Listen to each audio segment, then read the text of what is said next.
하나님의 말씀은 사도행전 5장 12절에서 26절 말씀이 되겠습니다.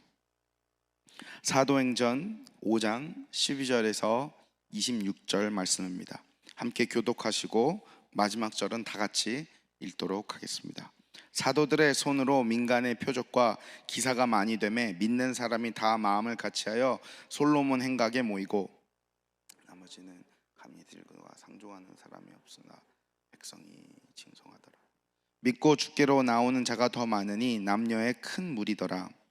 심지어 병든 사람을 메고 거리에 나가 침대와 여 위에 누이고 베드로가 지날 때 혹 그 그림자라도 네게 덮일까 하라. 예루살렘 그늪 허다한 사람들도 모여 병든 사람과 더러운 귀신에게 괴로움 받는 사람을 데리고 와서 다 나음을 얻으니라.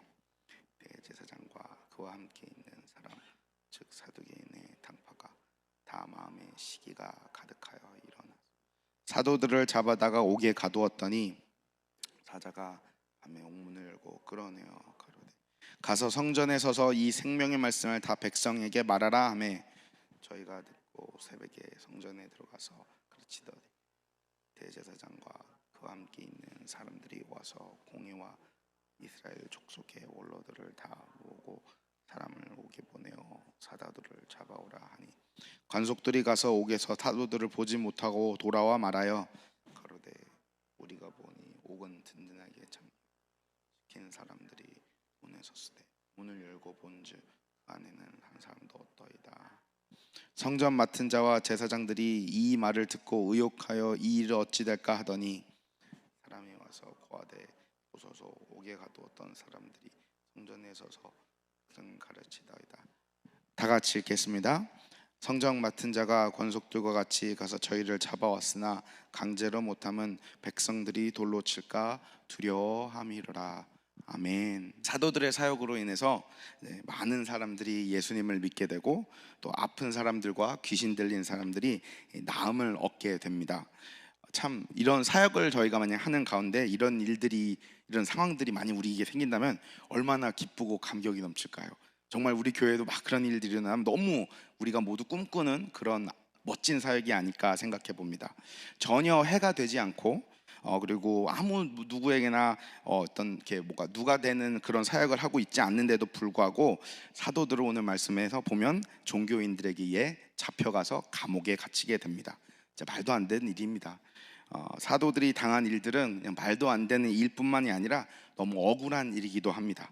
전혀 불법을 행하지도 않았고 사회와 사람들에게 해를 끼치는 일을 전혀 하지 않았습니다. 그런데도 이 종교인들은 그들을 감옥에다 가두어 둡니다. 왜 감옥에 가두어 두었을까요? 17절을 보면 그들의 마음에 시기가 가득하였기 때문이라고 합니다. 정말 좋은 일들이 일어나고 있고 더 나아가서 하나님께서 하시는 일들이 일어나고 있는데 대제사장과 사두개인들은 시기라는 것 때문에 사도들을 감옥에 가두고 사역을 하지 못하게 방해합니다. 대체 이 시기라는 것이 무엇이길래 그들의 마음을 악하게 만들고 좋은 일들이 일어나는 것을 막고 더 나아가서 하나님께서 하시는 일을 보지 못하게 만드는 이런 어떤 마음일까요? 오늘 말씀을 통하여서 시기는 대체 무엇인지 좀 한번 생각해 보면 좋을 것 같습니다. 우리 마음속에 시기라는 이 마음과 감정이 왜 생기는가를 이해하지 못한다면 우리 또한 충분히 본문 말씀에 나오는 사람들처럼 시기하게 되고 또 그에 걸맞는 행동들을 할 위험이 있다고 생각합니다. 시기를 사전에 찾아보니까 이렇게 나와 있습니다. 샘하여 미워하는 것. 네, 좀 너무 짧죠? 그래서 영어를 한번 찾아봤는데 영어의 의미는 이렇게 나와 있습니다. 남이 가지고 있는 재물, 재능, 행운을 내가 가지지 못함으로 생기는 불만족과 억울함에서 나오는 분노, 이렇게 나와 있습니다.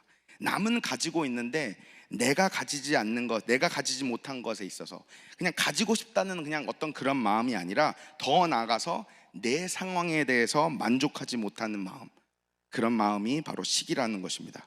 그리고 그 불만족에서 나오는 억울하다는 생각이 행동으로 옮겨지게 되면 남을 해치게 되고 하나님의 일과 충돌하는 모습을 보여주게 되는 것입니다. 시기는 그저 셈이 나는 감정이 아닙니다. 내가 가지고 있는 어떤 재물과 재능 그리고 상황들을 남들과 비교하면서 감사하지 못하는 마음입니다. 지금 나의 삶에 대해서 하나님께 이거 뭔가 잘못됐는데요? 라고 항의하는 그런 마음인 것입니다. 남은 저렇게 많이 가졌는데 왜 나는 없냐고, 하나님 혹시 실수한 것 아니냐고 따지는 그런 마음인 것입니다. 하나님의 계획과 공급하심을 전혀 신뢰하지 못하는 어떤 죄악된 마음인 것입니다. 그래서 우리가 시기하게 되면 우리는 직접 행동하여서 이 상황을 내가, 하나님을 믿지 않고 내가 반전시켜 보려고 하는 경향이 있습니다. 하나님을 신뢰하기보다는 내 노력과 내 계략으로 남들보다 더 많이 가지려고 하고, 남들보다 더 잘나려고 하고, 남들보다 더 많이 행복해지려고 합니다. 그래서 우리가 하는 모든 일에 동기를 점검해 봐야 합니다. 혹시 나는 하나님을 신뢰하지 못하고 감사하지 못하는 마음에 남보다 잘 되려고 내 욕심대로 발버둥 치고 있는 것은 아닌지, 그런 시기하는 마음이 있는 것은 아닌지 성도로서 돌아보아야 합니다. 오늘 조금 말씀을 준비하면서 개인적인 생각을 좀 하게 되었습니다. 말씀을 읽으며 묵상하다가 저 자신에 대해서 생각하게 되었습니다. 내가 정말 하나님 안에서 깨어있지 않는다면 오늘 본문 말씀에 나오는 대제사장과 사두개인들처럼 될 수도 있겠구나라는 생각을 하게 되었습니다. 대제사장들과 그리고 사두개인들은 사도들에게, 예수님의 제자들에게 사람들이 몰려가고, 사람들에게 그들이 인정받고, 사람들에게 존경받고, 사람들에게 사랑받고 있고 유명해지는 것, 그것에 대해서 시기하게 되었습니다. 근데 이 시기하는 마음이 모든 사역자들이 쉽게 빠질 수 있는 마음이지 않을까 생각해 봅니다.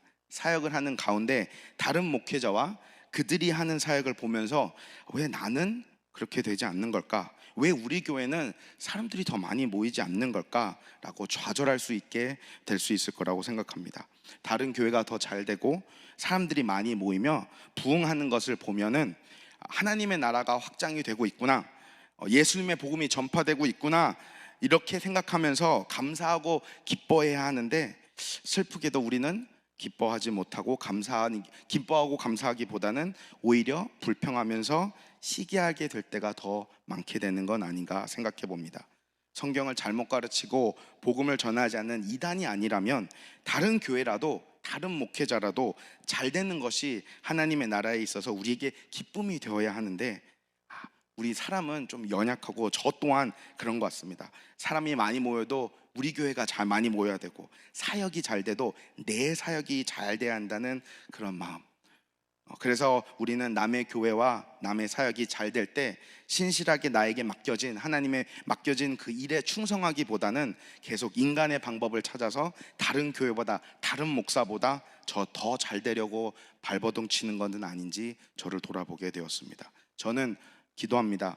제가 그런 사역자가 되지 않기를 소망합니다. 인간의 방법으로 발버둥 치는 그런 사역자가 아닌 하나님을 바라보고 하나님께서 주신 사명이 무엇인지 그 부르심에 집중하는 사역자가 되기를 정말로 바랍니다. 오늘 본문 말씀에 보면, 제자들을 보면 감옥에서 풀려 나왔는데도 그들은 그들의 안전과 편안을 위해서 도망치지 않고 다시 사람들 앞에 나타납니다. 다시 잡혀서 감옥에 들어갈 거나 아니면 어쩌면 더 심한 고문을 당할 수 있는데도 불구하고 그들은 다시 성전 앞으로 나옵니다. 왜 다시 돌아갑니까? 부르신 사명이 있고 전해야 하는 복음이 있기 때문입니다.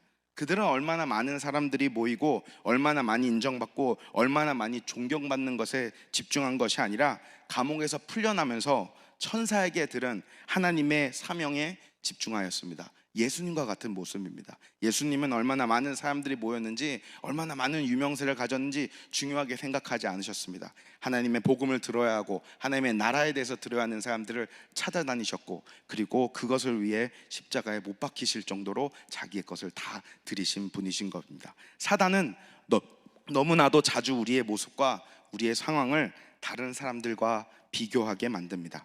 그리고 우리에게 계속해서 속삭이는 것 같습니다. 남들은 얼마나 나에 비해서 얼마나 더 행복하고 얼마나 부유하고 얼마나 더 재능이 있고 얼마나 더 건강하고 잘났는지 우리한테 계속해서 속삭이는 것 같습니다. 우리의 마음에 시기의 불씨를 계속 피우려고 합니다. 그리고 하나님을 불신하게 만듭니다. 사단이 말하는 것처럼 우리의 상황이, 우리의 모습이 남들에 비해 형편없을 수 있습니다. 하지만 우리 성도는 그 속삭임에 귀 기울이는 것이 아니라 우리를 부르시는 하나님의 목소리에 더 귀 기울여야 합니다. 나를 사랑하시고 구원하신 예수 그리스도의 복음에 더 집중해야 한다고 생각합니다. 사랑하는 성도님 여러분, 이 땅을 살아가면서 남들보다 조금 덜 행복하고 조금 덜 부유하고 조금 덜 잘나고 조금 덜 건강할 수 있습니다. 하지만 그게 뭐가 중요하겠습니까? 우리가 집중해야 할 것은 하나님께서 우리에게 성도로서 맡겨주신 오늘의 삶과 사명을 잘 감당하는 것이라고 믿습니다. 우리가 바라야 할 것은 이 세상에서 조금 더 행복해지고 잘나게 사는 것이 아니라 우리가 주님 앞에 마지막에 섰을 때 하나님께서 우리에게 잘하였다, 착하고 충성된 종아라고 하시는 그 하나님의 칭찬이 우리가 바라는 것 아니어야 되겠습니까? 우리 모두 주님 앞에서 그 칭찬을 받는 실로암 교회 성도님 되시기를 간절히 소망합니다. 기도하겠습니다. 아버지 하나님, 참 감사합니다. 참 이 세상을 살아가는데 우리 마음에 감사하지 못할 때가 많고 만족하지 못할 때가 많고 불평을 할 때가 많습니다. 남들과 비교하면 우리의 삶과 우리의 상황과 우리의 사역과 우리의 교회가 더 잘 되기를 바라고, 더 잘 됐으면은 그쪽보다, 저쪽 교회보다 더 잘 되고 저 사람보다 잘 되기를 어떤 이런 죄악된 마음이 생길 때가 있습니다. 그런데 하나님, 오늘 본문의 말씀처럼 그 시기하는 마음이 생기지 않도록 하나님의 복음과 하나님의 사역과 하나님의 사명에, 하나님의 부르심에 우리가 귀 기울이는 하나님의 백성들 될 수 있도록 도와주시옵소서. 그래서 정말 우리가 바라는 것은 하나님 앞에 섰을 때 하나님께 칭찬받는 하나님의 일꾼들, 하나님의 종들이 될 수 있도록 하나님 도와주시옵소서. 예수님 이름으로 기도하였습니다. 아멘. 하늘에 계신 우리 아버지여, 이름이 거룩히 여김을 받으시오며 나라의 마옵시며 뜻이 하늘에서 이루어진 것 같이 땅에서도 이루어지이다. 오늘날 우리에게 일용할 양식을 주옵시며 우리가 우리에게 죄진 자를 사하여 준 것 같이 우리 죄를 사하여 주옵시고 우리를 시험에 들게 하지 마옵시며 다만 악에서 구하옵소서. 나라와 권세와 영광이 아버지께 영원히 있사옵나이다. 아멘.